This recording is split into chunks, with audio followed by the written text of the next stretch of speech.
Madame, Monsieur, permettez-moi de vous souhaiter à toutes et à tous la bienvenue. La faculté de droit est très heureuse de vous accueillir en cette journée automnale, pluvieuse. Malheureusement, on ne maîtrise pas tout, on ne maîtrise pas la météo. Très heureux de vous accueillir à cette manifestation qui est destinée à faire un petit bilan, un état des lieux en tout cas, sur le droit européen des transports de passagers. Et je me réjouis tout particulièrement de cette manifestation pour plusieurs raisons. D'abord, parce qu'elle traduit un domaine d'expertise de la faculté de droit et tout particulièrement de l'EDIEC. Et à ce titre, elle permet de réunir parmi les plus grands spécialistes des questions qui d'ailleurs nous honorent de leur présence.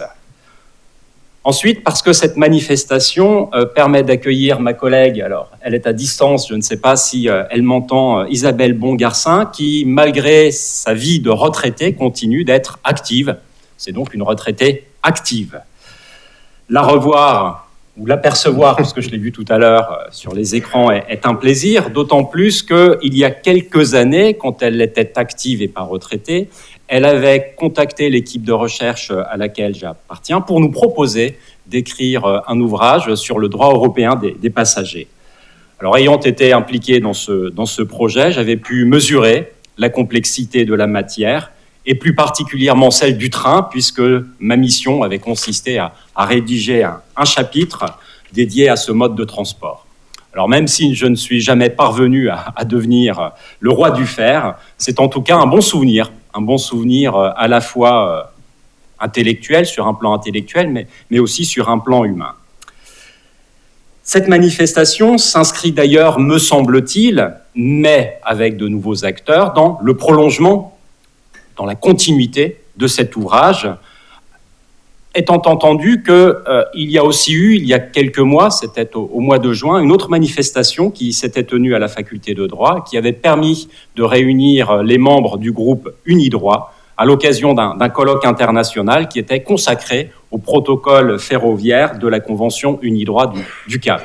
Alors il s'agissait de réfléchir non pas à la protection des passagers, mais à la protection des créanciers.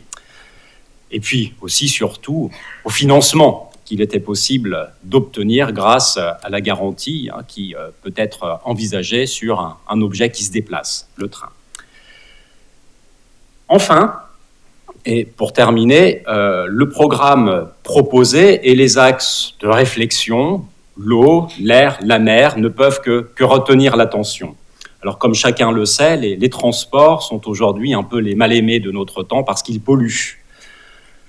De mon côté, les transports m'ont toujours fait rêver parce qu'ils permettent l'impossible, voler, flotter ou encore parcourir de longues distances en un temps record.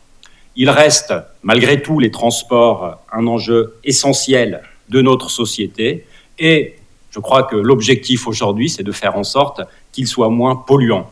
Mais ça, c'est le boulot des ingénieurs. Le nôtre, le vôtre aujourd'hui, c'est de réfléchir au statut du passager.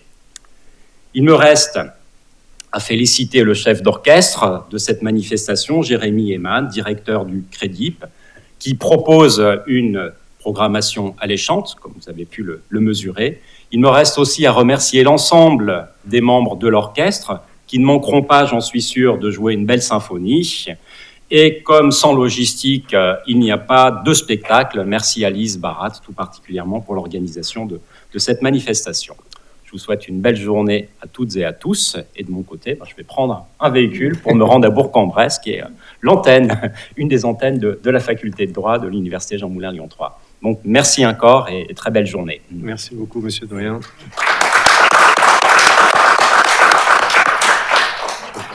Vas-y, Alors, je vais commencer tout d'abord par des remerciements en priorité à monsieur Doyen qui nous fait l'honneur de cette allocution d'ouverture et qui, comme vous l'avez compris, a un intérêt pour le droit des transports. Et il ne l'a pas dit, mais c'est un doyen qui développe énormément le rayonnement international de notre faculté et qui est donc un usager assez régulier des transports. Et donc, je suis sûr que certains sujets m'intéresseront plus que d'autres lorsqu'on va les traiter aujourd'hui. Remerciements également à tous les collègues et praticiens ou praticiennes qui avaient accepté mon invitation à venir vous rendre à Lyon Lyon, que je vends souvent, moi, l'ancien Parisien, comme étant une ville rayonnante, et une ville où il fait très souvent beau et chaud. Et aujourd'hui, eh bien, je suis prise en défaut par les intempéries, par les bourrasques, par la pluie. S'agit-il de circonstances extraordinaires au sens du droit des transports? Eh bien, nous le verrons dans quelques instants, mais je ne suis pas tributaire en quelque sorte des conditions météo, et je vous prie d'ores et déjà, chers invités, chers amis, d'excuser cette météo capricieuse pour votre venue. N'y voyez aucun signe d'hostilité de la part de la faculté et de l'hôte de ces lieux pour aujourd'hui. Je remercie également, et tout particulièrement, ça a déjà été fait par notre doyen, mais Lise Barat-Stranieri qui est ici, et Yacine Chatou, car sans eux, il ne se passerait absolument rien au sein de l'EDIEC et de nos manifestations scientifiques, puisqu'ils s'occupent d'à peu près tout. À peu près. Il faut quand même qu'on ait quelque chose à faire.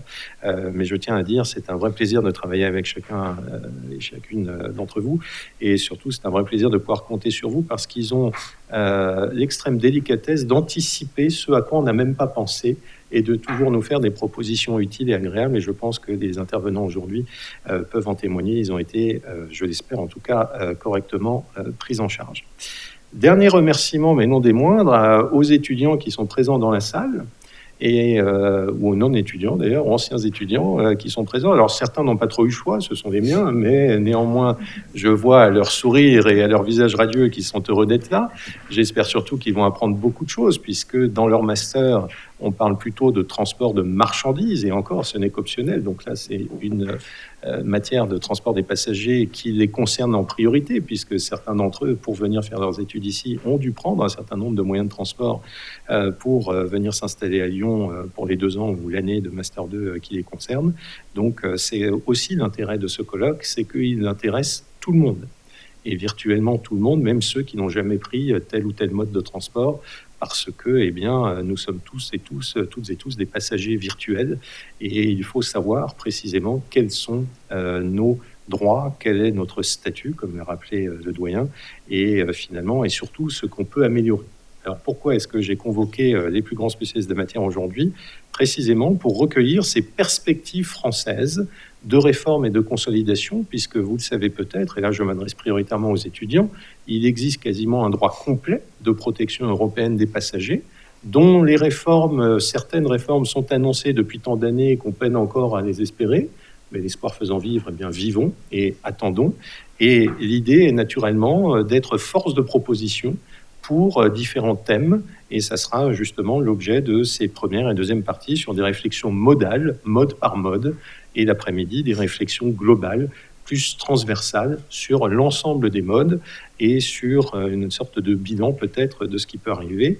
Et on complétera chaque fin de partie par des tables rondes qui auront vocation à être en quelque sorte une réflexion collective avec une liberté de ton et de parole, même si nous sommes enregistrés et diffusés sur la chaîne YouTube de l'université, donc faites quand même attention à ce que vous dites. Mais néanmoins, l'idée est de réfléchir collectivement à 2 questions cruciales. La première, est-ce que le passager est un consommateur comme les autres? C'est une question qui me tient à cœur et sur laquelle j'écris actuellement, donc c'est un peu aussi intéressé que je pose cette question, mais néanmoins c'est un vrai sujet. Et deuxièmement, c'est aussi une question sur la deuxième table ronde, l'évolution du contentieux de la protection européenne des passagers, et j'expliquerai un peu plus tard pourquoi je m'interroge sur cela. Ça justifie la présence de maître Emmanuelle Aubert-Zafran, parce que c'est une grande spécialiste du transport aérien, et elle a vécu presque de l'intérieur cette évolution, mais il me semble qu'on perçoit peut-être une autre évolution dans les autres modes. Il n'y a pas que l'aérien, il y a aussi le fer, et bon, je ne parlerai pas de l'eau ou très peu, même si Gaël Piette de Bordeaux nous en parlera bien mieux que moi, mais il est vrai qu'il manque 2 choses, et je terminerai par ça. Vous aurez remarqué que nous allons parler d'à peu près tout, mais pas de fluvial. Alors, Gaël comme moi avons quelques prétentions sur ce mode de transport, mais il est vrai qu'en fluvial, comme la vitesse des bateaux sur l'eau, ça va lentement, tranquillement. Il n'y a pas beaucoup de contentieux. Ça veut dire que tout se passe bien, a priori, pour le juriste. Il y a quelques évolutions dont personne ou presque n'a parlé. Bon, c'est une matière ou un mode qui intéresse peu, et c'est vrai qu'on s'imagine mal faire Paris et Bordeaux sur l'eau, ou Paris-Lyon. Le Rhône ne va pas jusqu'à Paris, sauf à ce que je me trompe de géographie. Donc c'est une vraie difficulté aussi en termes de transport de passagers, même si un certain nombre de croisières pourraient justifier un point de vue, mais ça n'a pas été permis. En tout cas, on a fait d'autres choix. Et dernier point, vous aurez remarqué que la première partie découpe la matière en 3 éléments. On va d'abord parler de l'air, puis de l'eau, et enfin de la terre. 3 éléments, il en manque un, le feu. Pourquoi est-ce que je ne l'ai pas mis? Déjà parce que je ne connais pas beaucoup de modes de transport qui soient fondés sur cet élément primaire qu'est le feu, mais c'est surtout parce que j'attends précisément de mes invités, de mes chers collègues, de mettre le feu à la salle pour leur montrer tout l'intérêt qu'il y a à être spécialiste de droit des transports, à être spécialiste qui plus est de transport de passagers.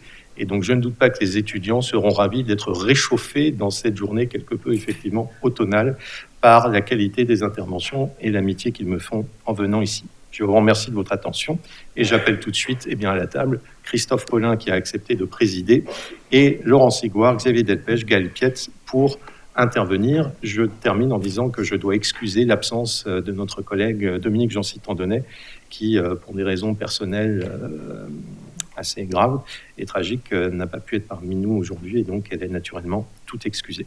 Merci de votre attention et bon colloque à toutes et à tous.